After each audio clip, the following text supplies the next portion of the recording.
এখনকার তারিখে দাঁড়িয়ে মানুষ, যেহেতু আমরা ফেসবুক, টুইটার, ইনস্টা এগুলো খুব বেশি দেখি, বই পড়াও কিন্তু সমান তালে চলে। না হলে পৃথিবীর একমাত্র অত বড় বৃহত্তর বাজার কলেজ স্ট্রিট বেঁচে থাকতে পারতো না। আমি চিরকালই একটা ক্যারেক্টার করতে চেয়েছি, যে একটা মর্গের ডোম বললো মেয়েকে জামাই গলা টিপে মেরে ফেলেছিল। বাপরে, মেরে ফেললো?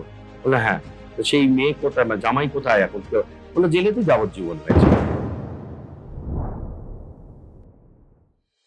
নমস্কার বন্ধুরা, আমি রেক্স। আপনাদের সাথে আজকে যার সাথে রয়েছে কিন্তু নতুন কোনো পরিচয় তাকে করাতে হয় না, কারণ তিনি এতদিন ধরে মানুষের কাছে অবশ্যই হাস্যরস, তার সাথে অভিনয়ের রস দিয়ে গেছে। সেখানে অবশ্যই একজন অভিনেতা হিসেবে পরিচয় দেবো বিশ্বনাথ বসুকে। আর তাকে সারা জীবন ধরে আমরা খোশ মেজাজে দেখতে পাই। কেমন আছো? খুবই ভালো আছি, খুবই ঠিকঠাক। আরো ভালো লাগছে যে এরকম একটা ছবি মুক্তি পেতে চলেছে, যেখানে একটা অন্য ধরনের চরিত্র রয়েছে। তো সে তো কাজ দিয়ে তো একজন অভিনেতা মোটামুটি বেঁচে থাকার তার পরিধি তৈরি হয়, অনেকটাই তৈরি হয়। কাজ ছাড়াও অনেক কিছু থাকে, কিন্তু তা সত্ত্বেও যে যদি কাজটা চলতে থাকে সব থেকে বেশি ভালো থাকে, সেই জন্য তো ভালোই আছে। যে পরিস্থিতির আলো এখনটাও যে সাহিত্যিকদের জন্য এসেছে, সেটা কিন্তু আমরা বোধহয় 80s বা 70s এর যারা বা 90s এর তারা হয়তো সেইভাবে সেই সব যারা সাহিত্যিক তাদের কত আমরা আলোর মধ্যে দেখি, যেভাবে একটা অভিনেতাকে নিয়ে এত তাদের সামনে ক্যামেরা ঘুরে বেড়ায়, পাপারাজি থাকে, কিন্তু সেখানে এইসব শিল্পীদের বা এইসব সাহিত্যিকদের না, ছিল ছিল ছিল আমাদের সুনীল গঙ্গোপাধ্যায়ের মতো এত প্রখ্যাত মানুষ সব ছিলেন, বুদ্ধদেব গুহর মতো একটা রাজকীয় মানুষ, সমরেশ মজুমদারকে পরে লেখক উত্তম কুমার বলা হতো। তারপরে যেসব সিনেমা আমাদের শীর্ষেন্দু মুখোপাধ্যায়ের গল্প নিয়ে হয়েছে, বাংলা সাহিত্য অনেক সাহিত্যকে ব্যবহার করেছে। তুলনামূলক আমাদের ধরতে পারি যে আমাদের যেহেতু একটা ভাগ করে দেওয়া থাকে, কমার্শিয়াল ফিল্ম এবং একটা আর্ট ফিল্ম বা অন্য ধারার ছবি যেরকম একটা থাকে, সেই দিকে কমার্শিয়াল ছবি হয়তো সেই অর্থে খুব সাহিত্যকে খুব একটা ব্যবহার করেনি। কিন্তু আমরা তো দেখবো যে এখন তো পরপর পরপর পরপর যত গল্প হতে থাকছে, এই যে কিছুদিন আগে একটা গল্প হলো বগলা মামা, এটাও তো একজন বিখ্যাত রামকৃষ্ণ মৈত্র, তাকে আমরা চিনতাম না, তাকে আমরা জানলাম বাংলা সাহিত্য। স্বপন কুমারের গল্প নিয়ে হলো বাদামি হায়নার খোঁজে কবলে। তো চলছে, কিন্তু সিনেমা তো চিরকালই করেছে ফিরিয়ে আনতে।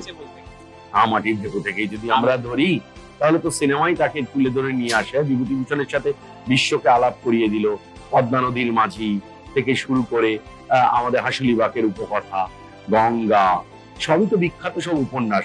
বা আমরা দেখি সুব্রত সেনের ছবিগুলোও তো উনি সমরেশ মজুমদারের গল্পগুলো, প্রজাপতি, বিবর, এইসব গল্প দেওয়া হয়েছে, অরণ্যের দিন রাত্রি। তো সাহিত্য নিয়ে বাংলা সিনেমা চিরকালই ছিল। সেখানে রবি ঠাকুর ছিলেন, চারুলতা ছিল, নষ্টনীর, ঘরে বাইরে থেকে শুরু করে উপেন্দ্র কিশোর রায়চৌধুরীর আমাদের গুগা বাবা, সবই রয়েছে। তো আরেকবার করে ফিরে দেখা হচ্ছে। তো এটা কোনো সাহিত্যিকের গল্প না, তবে সাহিত্য নিয়ে গল্প মানুষের। এখনকার তারিখে দাঁড়িয়ে মানুষ, যেহেতু আমরা ফেসবুক, টুইটার, ইনস্টা এগুলো খুব বেশি দেখি, বই পড়াও কিন্তু সমান তালে চলে। না হলে পৃথিবীর একমাত্র অত বড় বৃহত্তর বাজার কলেজ স্ট্রিট বেঁচে থাকতে পারতো না। রূপ বদল হয়েছে, এখন মানুষ বই অনলাইনেও ডেকে নেয়, তারপরে তার ট্যাবেতে বসে পড়ে কিন্তু মানুষ। আর 90-এর দশকের দিকে যেহেতু আমি বড় হয়েছি, আমরা প্রত্যেক পয়লা বৈশাখে একটা অপেক্ষায় থাকতাম, এবারের আনন্দ পুরস্কার কে যাচ্ছে, আনন্দ পুরস্কার কে পাচ্ছে। এবং সেই আমাদের চোখের সামনে সে একের পর এক সবাই উঠে এসেছিল। শ্রীজাত এসছে, মন্দাক্রান্তা সেন এসছে, মানে আমি বলছি সুবোধ সরকার এবং জয় গোস্বামীর পরবর্তী যে যুগ, সেখানেও আমরা অনেক মানুষকে পেয়েছি। এখন বিখ্যাত বিখ্যাত লেখক লেখিকারা রয়েছে, বিনায়ক বন্দ্যোপাধ্যায় রয়েছে লেখার দিক দিয়ে, প্রচেত গুপ্ত রয়েছে, উল্লাস মল্লিক রয়েছে, আমাদের বিনোদ ঘোষাল রয়েছে, সিজার লিখেছে, বিনায়ক বন্দ্যোপাধ্যায় রয়েছে, ও সুকান্ত গাঙ্গুলি রয়েছে, তিলোত্তমা মজুমদার রয়েছে, সঙ্গীতা বন্দ্যোপাধ্যায়, প্রচুর মানুষ লিখছে।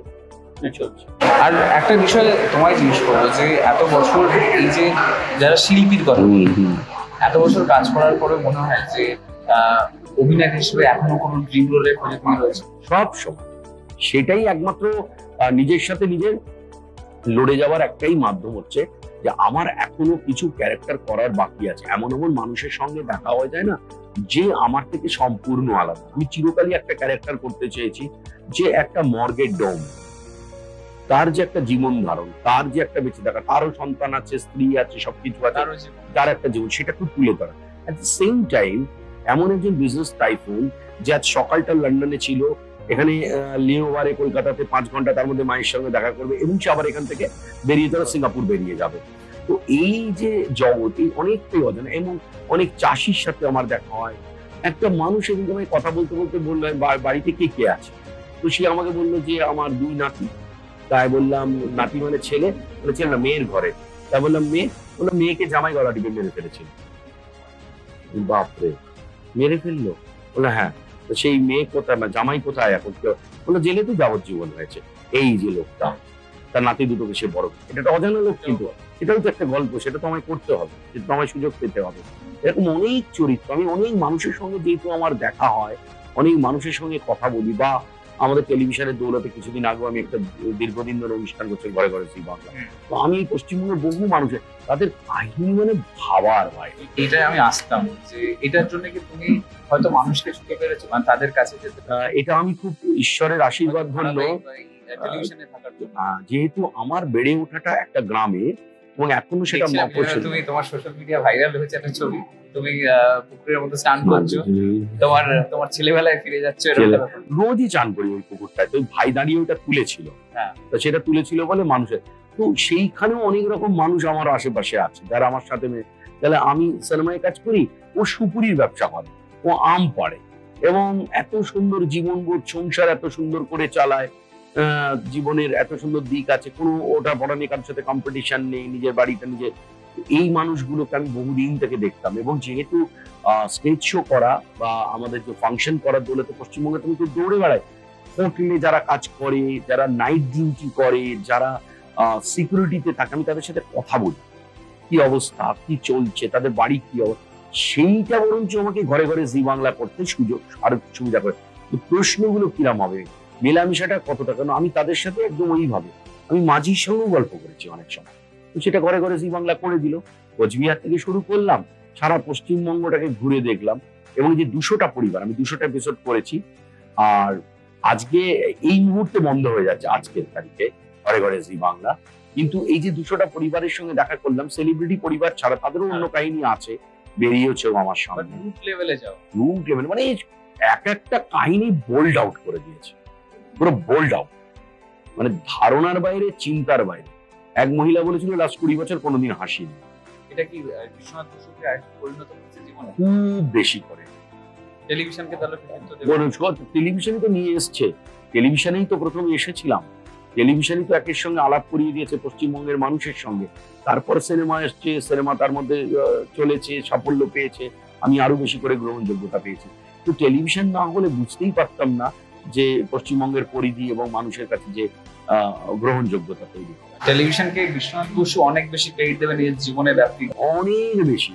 সিনেমা যেমন আরো প্রত্যন্ত জায়গায় পৌঁছে দিয়ে গেছে, যে যেখানে শুধু 15 দিনে একবারই রিক্রিয়েশন থাকে, সেটা একটা সিনেমা দেখতে যাওয়া, সেই ছবিগুলোতে থাকার জন্য, সেই বাংলা সিনেমার যে একবারে হই হই করে হলে চলা সেই সিনেমাগুলোতেও ছিলাম, সেটাও আলাপ করিয়ে দিয়েছে।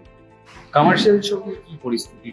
তুমি অভিনেতা হিসেবে এতদিন ধরে কাজ করছো, তুমি ফাটিয়ে কাজ করেছো সেই সব, হ্যাঁ, সেখানে মিঠুন দা থেকে শুরু করে জিৎ দেব সবাই বাকি নেই, মিঠুনদা, জিৎ দেব, প্রসেনজিৎ, তাপস পাল, কেউ বাকি নেই। সবাইকে নিয়ে বম্বে। বিশ্বনাথ বসু এতদিন পরে কমার্শিয়াল ছবি কি দর্শক দেখতে পাচ্ছেন? না, কমার্শিয়াল ছবি ওই অর্থে দেখো, প্রধান চলেছে, প্রজাপতি চলেছে, প্রজাপতি তো সুপার ডুপার হিট করেছে। এবং যেভাবে আমি আমার কেরিয়ারটা, বোম্বাদার সাথে আমি অনেক ছবি করেছি, কিন্তু মানে যদি একটা কমার্শিয়াল ছবিতে তো একটা নিয়ম থাকে, হিরো হিরোইন, তার বাবা মা, তার একটা ভিলেন, তার একটা কমেডিয়ান, সেই যে জায়গাটা, সেইটা এখন একটুখানি ভাটার দিকে, এটা অস্বীকার করার কোনো জায়গা নেই। সিঙ্গেল প্লেক্স নেই, সিঙ্গেল প্লেক্সের সিনেমা হচ্ছে কমার্শিয়াল ছবি। খেটে খুঁটে একদিন ছুটি, রাতে আজকে ফাঁকা, আমি সিনেমা দেখতে যাব, সেখানে সত্যি কথা বলে আমাকে ভাবানো, দুঃখ দেওয়া, আমাকে করে সেই সিনেমার মাধ্যমে খুব সহজ সরল গল্পের মধ্যে দিয়ে মানুষ পেতে চায়। তো সেইটা একটুখানি কি হয়েছে, ওই যে একটা মানে বাঙালি গল্প কোথায় দরকার। আজকে পুষ্পাতে যেরকম আমরা দেখছি, লুঙ্গি পড়ছে, চটি ছেড়ে যাচ্ছে, জামা ওদের লাইফস্টাইলটা কি দেখি দেখা যায়, বা আমরা লাপাতা লেডিসেও দেখলাম যে যেখানে সিনেমাটা তৈরি হয় বোম্বে শহরের থেকে অন্তত 1,500 কিলোমিটার ভিতরে গিয়ে একটা ছবি হচ্ছে। তো আমার মনে হয় কোথায় বাঁকুড়া, বীরভূম, পুরুলিয়া, বসিরহাট, মানে প্রত্যন্ত হাসনাবাদ, নেজার, দক্ষিণ চব্বিশ পরগনা, মেদিনীপুর, জঙ্গলমহল, এইখানকার ছেলেটার গল্পটাকে কিন্তু কমার্শিয়াল করতে হবে। ছেলেটা ওইখানকার যে আমার কাছে আজকে যদি একটা সাংবাদিককে নিয়ে সিনেমা তৈরি হয় আর সেখানে যদি তোমাকে রোল মডেল করা হয়, তোমার অনেকগুলো কাজ আছে, যে সকাল থেকে দৌড়ে বেড়ানো, কেউ বলছে 2:30টার সময় দেখা করবো, তুমি 4:30 অব্দি বসেও তাকে পাচ্ছ না, হয় তখন আমি খুঁজে পাবো নিজেকে। এই খুঁজে পাবার লোকটার সাথে মিলিয়ে দিতে হবে। এখন মনে হচ্ছে আমার তাই মনে হয়, তাহলে আবার কমার্শিয়াল সিনেমা দমদম করে চলতে থাকবে। এই যে সিঙ্গেল স্ক্রিন বললে, ওদের যে টিকিটের দাম, সেখানে যে মাল্টিপ্লেক্সের দাম হয়েছে, মনে হয় না খুব বেশি দাম? এইতে চিরঞ্জিতা খুব ভালো বলেছে কয়েকদিন আগে, আমি শুনেছি ইন্টারভিউটা।